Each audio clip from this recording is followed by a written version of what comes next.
listening to the Daily Yogi podcast. Every weekday, I'll share timeless yogi wisdom in bite-sized relatable lessons you can apply immediately to help you expand your perspective on life. From the moment I was born until my early 20s, I was exposed to Catholic teachings. I attended church every Sunday, sometimes even more frequently. I went on missionary trips every year to help those in need and attempt to evangelize them. I received my first communion and confirmation. I read the Bible, memorized the Holy Father, the Hail Mary, and all the prayers. In general, most of these experiences made me a better person, and I wouldn't change any of it. They were essential in shaping my values during my formative years and taught me many valuable lessons. They encouraged me to be kind to others, reflect in silence, and help those in need.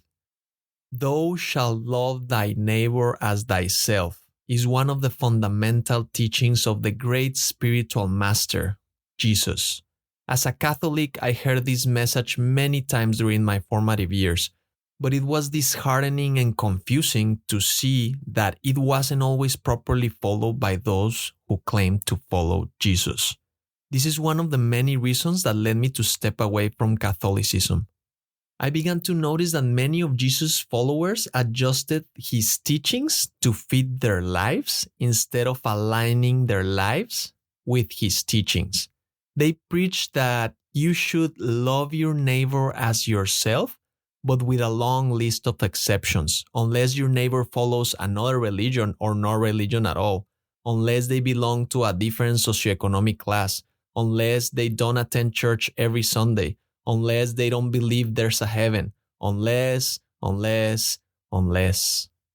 In such cases, let those poor unbelievers go to hell. Can you see the absurdity of this? People who claim to follow a religion based on love, compassion, and understanding exclude those who don't share their beliefs? Jesus didn't impose conditions when he said, "You should love your neighbor as yourself." His teaching is that we should love everyone, regardless of their background, skin color, beliefs, behavior, language, or geographic location.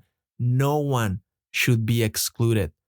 This issue is not exclusive to Catholicism. It's present in many religions. They tend to cast aside certain groups of people. How can this make sense? No wonder there's so many people continuously stepping aside from such belief systems. All religions promote the idea that we should love and be kind to one another, but frequently, the most religious individuals are the least inclusive, the most judgmental, and the most inflexible. They focus on the flaws in others rather than trying to see the good. What's the point of following a belief system that divides the world rather than uniting it? And the purpose is not to criticize religions. It is simply to present you with things as they are, as if you were looking at the world from above. The yogis see truth in all forms of religion and consider all thinkers, priests, and followers as brothers and sisters.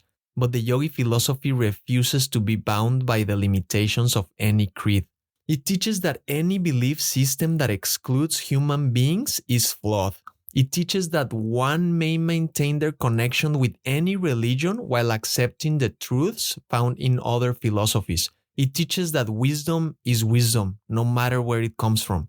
It teaches that it's impossible to have a world where we all agree, and therefore we must be unconditionally kind. It teaches that each of us is experiencing exactly what we need for our ultimate good. And it teaches the oneness of all and the brotherhood of humans. And so, we should truly love everyone else as we love ourselves. Thank you for listening. If you found value in today's episode, rate the show or share with a friend. And remember, take this reflection into the silence, and I'll see you next time.